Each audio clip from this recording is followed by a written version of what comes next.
ബലി എന്ന സങ്കല്പം മാറ്റി നേരിട്ട് ദൈവത്തോട് പ്രാർത്ഥിക്കേണ്ട സിസ്റ്റം കൊണ്ടുവന്നു. ആ സിസ്റ്റം കൊണ്ടുവന്നപ്പോൾ പ്രവാചകൻ ചെയ്തത് അത്യത്ഭുതകരമായ ഒരു മെഡിക്കൽ സയൻസാണ്. പ്രവാചകൻ പ്രാർത്ഥിക്കാൻ നേരം സമയം ഫിക്സ് ചെയ്തു. വെളുപ്പാങ്കാലത്ത് 4 മണിക്ക് കമ്പൽസറി അല്ലാത്തൊരു നിസ്കാരമുണ്ട്. പക്ഷേ കമ്പൽസറി നിസ്കാരങ്ങൾ 5 എണ്ണം. സൂര്യൻ ഉദിക്കുന്നു, സൂര്യനെ കാണാൻ വയ്യ, സൂര്യരശ്മികൾ കാണാം, ഒരു നിസ്കാരം. ഒരു വടി നാട്ടിയാൽ വടിക്ക് നേരില്ലാതാവുന്ന അവസരത്തിൽ മിഡ് ഡേ സൂര്യൻ നേരെ വടിയുടെ മേളിൽ വരുന്ന സമയത്ത് 2ാമത്തെ നിസ്കാരം. ഒരു വടി നാട്ടിയാൽ വടിയുടെ നീളവും നേരിടുന്ന നീളവും ഈക്വൽ ആവുമ്പോൾ സൂര്യരശ്മികൾ 45 ഡിഗ്രി ആംഗിൾ വരുമ്പോൾ അടുത്ത നിസ്കാരം.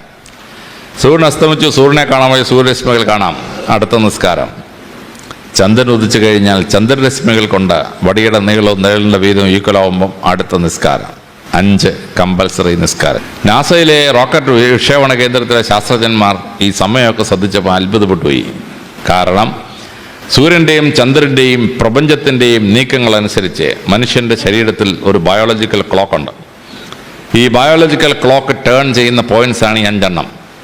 ആ ബയോളജിക്കൽ ക്ലോക്ക് ടേൺ ചെയ്യുന്ന സമയത്ത് പ്രാർത്ഥിച്ചാൽ മനുഷ്യന് ആരോഗ്യം മാത്രമല്ല ബുദ്ധിശക്തിയും കിട്ടുന്ന അത്ഭുതം അവിടെ നടക്കുകയാണ്.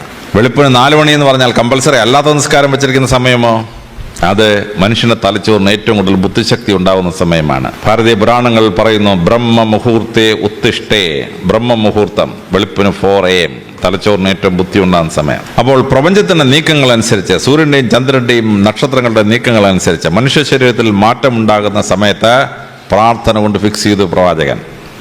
തലച്ചോറിന് ഏറ്റവും ബുദ്ധി ഉണ്ടാകുന്ന സമയത്ത് പ്രാർത്ഥന കൊണ്ട് ഫിക്സ് ചെയ്തു പ്രവാചകൻ.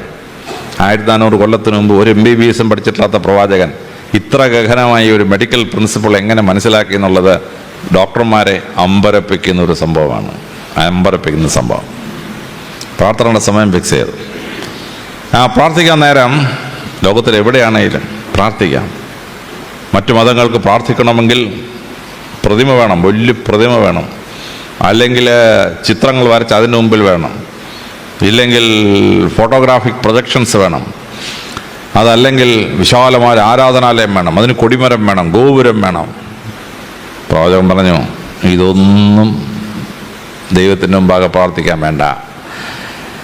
ഒരു വിഗ്രഹം ഉണ്ടാക്കണ്ട, ഒരു ചിത്രവും വരയ്ക്കണ്ട, ഒരു രൂപവും പ്രൊജക്റ്റ് ചെയ്യണ്ട, ദേവാലയത്തിന് ഗോപുരം വേണ്ട, ദേവാലയത്തിന് കൊടിമരവും വേണ്ട.